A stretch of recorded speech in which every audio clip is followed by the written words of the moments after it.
గత 2 నెలలుగా దిల్సుఖ్ నగర్ దద్దరిల్తా ఉన్నది, అశోక్ నగర్ అట్టడుగుతా ఉంది.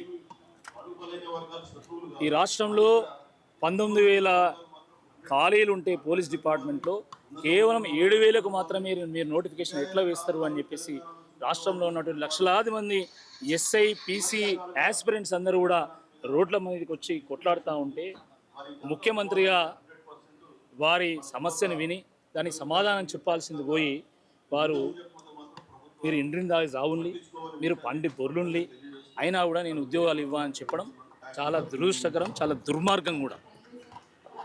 ఎందుకంటే ఆ రోజు మీరు యూత్ డిక్లరేషన్ అనౌన్స్ చేసి 1 కోటి ఆశలు కల్పిస్తే మరి ఆ రోజు 1 కోటి మంది ఏకమై యువకులందరూ కూడా మీకు ఓట్లు వేసారు. ఓడెక్కదాకా ఓడమల్లన్నా, ఓడదీనాక బోడమల్లన్నా చందంగా ఆ రోజేమో ఏడాదికి 2 లక్షల ఉద్యోగాలు అంటివి.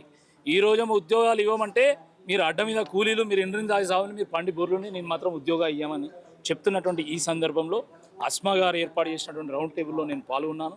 చాలా బాధాకరం. ఢిల్లీలో ఏం జరిగిందో మనం చూసాం. వీళ్ళు విద్యార్థులు కదా, జిన్ ప్యాంట్ పోరగాళ్ళు, వీళ్ళతో ఏమవుతుంది అని అనుకున్నారు. ఏం జరిగింది? ఈ దేశంలో ఉన్నటువంటి విద్యార్థులు యువకులు తిరగబడితే చివరకు కేంద్ర ప్రభుత్వం దిగి రావాల్సి వచ్చింది. కేంద్ర ప్రభుత్వం తల వంచక తప్పలేదు. కేంద్ర మంత్రి రాజీనామా చేయాల్సినటువంటి పరిస్థితి ఏర్పడ్డది. కాబట్టి ఇప్పటికైనా రేవంత్ రెడ్డి గారు ఉద్యోగాలు ఇస్తే సరే సరి, ఫీజు రీయింబర్స్మెంట్ ఇస్తే సరే సరి, స్కాలర్షిప్స్ ఇస్తే సరే సరి, లేకపోతే తప్పకుండా ఈ రాష్ట్రంలో కూడా రాబోయేటువంటి ఎమ్మెల్సీ ఎన్నికల్లో జెన్జీ ఉద్యమం వస్తుంది. ఆ ఉద్యమ సునామీలో ఈ కాంగ్రెస్ పార్టీ కొట్టుకపోక తప్పదని చెప్పి హెచ్చరిస్తూ ఉన్నాము. మీరు యూత్ డిక్లరేషన్ ఇచ్చిళ్ళు, అదొక యూజ్లెస్ డిక్లరేషన్గా, ఒక ఉత్తుత్తు డిక్లరేషన్గా మారిపోయింది. ఆ యూత్ డిక్లరేషన్లో ఉన్నటువంటి ఏ ఒక్క అంశం కూడా ఇప్పటివరకు వాళ్ళు అమలుపరచలేదు. మరి ఆయన రాహుల్ గాంధీ ఏమో చాత్రోంకి గూంజ్ అని చెప్పేసి ఆయన దేశం అంతా తిరుగుతాడు. మరి రాహుల్ గాంధీ తెలంగాణ కనబడతలేదా? ఇక్కడన్నటువంటి విద్యార్థులు కనబడతలేరా? ఇక్కడన్నటువంటి నిరుద్యోగులు కనబడతలేరా? అరే మా రాష్ట్ర ప్రజల యొక్క కష్టార్జితంతో కొన్నటువంటి విమానం వేసుకొని నువ్వు మొత్తం దేశమంతా నీకు ఎన్నికల ప్రచారానికి వాడుకుంటున్నావు కదా. మా డబ్బులే, మా కష్టార్జితాన్ని మీ నాయకులు దోచుకొని పంపిస్తే దాంట్లో ఇంధనం పోసుకుంటున్నావు కదా. మరి నీకు సోయి లేదా తెలంగాణకు రావాలని? కళ్ళు కనబడతలేదా? తెలంగాణకు దారి దొరకలేదా? ఇంకొక విషయం ఏంటంటే సభ్యులలో వచ్చి సంతాప సభ దెబ్బతున్నారు విద్యార్థులకు అని చెప్పేసి కూడా కొంతమంది మాట్లాడుతూ ఉన్నారు. ఏం చెప్తారు? ఈ రాష్ట్రంలో తెలంగాణ వచ్చిన తర్వాత 2014 నుంచి 2023 వరకు సాఫ్ట్వేర్ కంపెనీల్లో, రిటైల్లో, లాజిస్టిక్స్లో, రియల్ ఎస్టేట్లో, కన్స్ట్రక్షన్లో 30 లక్షల మందికి ఉపాధి కల్పించినటువంటి పార్టీ ప్రభుత్వం బీఆర్ఎస్ పార్టీ, బీఆర్ఎస్ ప్రభుత్వం. అదిగాక ప్రభుత్వ ఉద్యోగాల్లో ఉన్నటువంటి 2 లక్షల ఖాళీలకు కానీ నోటిఫికేషన్లు వేసినటువంటి ఘనత బీఆర్ఎస్ ప్రభుత్వాన్ని. దాంట్లో 1,60,000 ఉద్యోగులను నియమించినటువంటి ఘనత బీఆర్ఎస్ ప్రభుత్వాన్ని. ఒక్క పోలీస్ శాఖలోనే 46,000 ఉద్యోగులను భర్తీ చేసినటువంటి ఘనత మా పార్టీది. సరే, మా హయాంలో చిన్న చిన్న పొరపాట్లు జరిగినా నేను కాదనడం లేదు. గ్రూప్ 1 లీక్ అయింది. అలాంటి పొరపాట్ల వల్ల నిరుద్యోగులు మా మీద కోపంతో మా మీద తిరగబడి ఓట్లు ఇస్తే మేము ఇంటికి పోయినాం. మమ్మల్ని ఓడించండి, నేను కాదనడం లేదు. కానీ ఈరోజు వాస్తవం ఏందో ప్రజలు చర్చించుకుంటున్నారు, నిరుద్యోగులు చర్చించుకుంటున్నారు. అరే మనం మోసపోయినాము. కేసీఆర్ గారు పాపం ఆయన మనతో మాట్లాడినా మాట్లాడకపోయినా మన అవసరాలు గుర్తించి వారు స్వతహాగా నోటిఫికేషన్ చేసిండ్రు. కానీ ఈ ప్రభుత్వం తెల్లారు లేస్తే 2 లక్షల ఉద్యోగాలని, జాబ్ క్యాలెండర్ అని, మెగా డిఎస్సి అని, ఎస్సీ ఎస్టీ బీసీల బ్యాక్లాగ్ పోస్టుల భర్తీ అని, రాజీవ్ యువ వికాసం అని ఎన్నో హామీలు ఇచ్చి ఏ ఒక్క హామీ కూడా నెరవేర్చకుండా మనల్ని మోసం చేసింది. తడిగుడ్డతోని గొంతు కోసింది. కాబట్టి ఈ ప్రభుత్వం మీద మనం పోరాటం చేయాలనే కదా ఈరోజు నిరుద్యోగులందరూ కూడా ఏకమై రౌండ్ టేబుల్ పెడుతున్నారు, ధర్నాలు చేస్తున్నారు, రాస్తారోకోలు చేస్తున్నారు. కాబట్టి ఎవరు ఏంది అనేది ఈరోజు ప్రజలు చర్చించుకుంటున్నారు.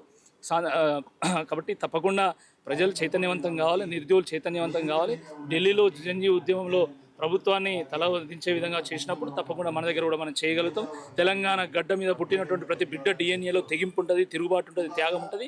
ఆ తెలంగాణ ఉద్యమ స్ఫూర్తిని అందుకొని తప్పకుండా మనం కొట్టాడాలని చెప్పి ఈ సందర్భంగా నేను యువకులందరూ కూడా పిలుపునిస్తాను. జియో 46 తెచ్చిందే బీఆర్ఎస్ పార్టీ, నిరుద్యోగులను ఆగం చేసింది. ఇలా ఏ రకంగా బీఆర్ఎస్ వాళ్ళు మళ్ళా నిరుద్యోగుల దగ్గరికి వస్తున్నారు? కొంతమంది నిరుద్యోగులు మాట్లాడుతున్నారు, అరే ఈ దేశంలో మన రాజ్యాంగాన్ని మార్చుకుంటున్నాం అండి, ఒక ఆఫ్టర్ ఆల్ ఒక జియోని మార్చలేమో నాకు అర్థం కాదు. జియో అంటే ప్రతి జియోని ముఖ్యమంత్రి గారే స్వయంగా చూసి సైన్ చేయరు. ఇది అర్థం చేసుకోవాలి.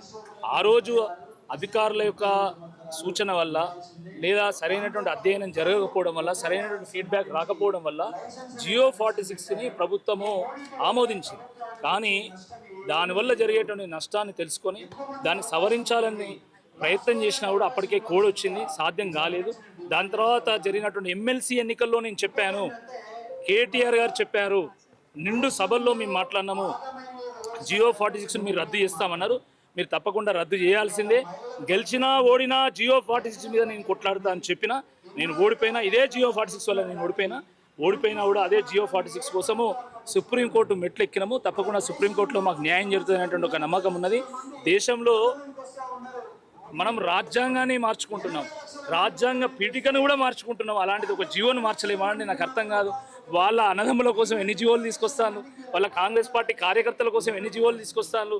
పిఎస్సిఎస్లో రైతు నాయకులుగా ఎన్నుకోబడాలి, కానీ ప్రభుత్వం ఏం చేసింది, ఒక్క జీవో తీసుకొచ్చి ఈరోజు కాంగ్రెస్ పార్టీలో ఉన్నటువంటి నిరుద్యోగులందరూ కూడా ఉద్యోగ అవకాశాలు కల్పించేటువంటి ప్రయత్నం చేసి నామినేటెడ్ పద్ధతిలో పిఎస్సిఎస్లో ఫిల్ చేస్తున్నారే.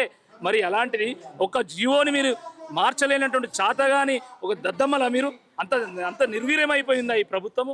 కాబట్టి దీనికి సమాధానం చెప్పాలి. మరి ఒకవేళ జియో 46 మేమే తీసుకొచ్చినా అంతా ఓకే, మరి మీరు రద్దు చేస్తాను ఎందుకు చెప్పిండ్రు? ఆ రోజు రద్దు చేయమంటే మరి వాళ్ళు మాకు ఓట్లు వేసేటోళ్ళు, ఇంకెవరికైనా ఓటు వేసేటోళ్ళు కావచ్చు.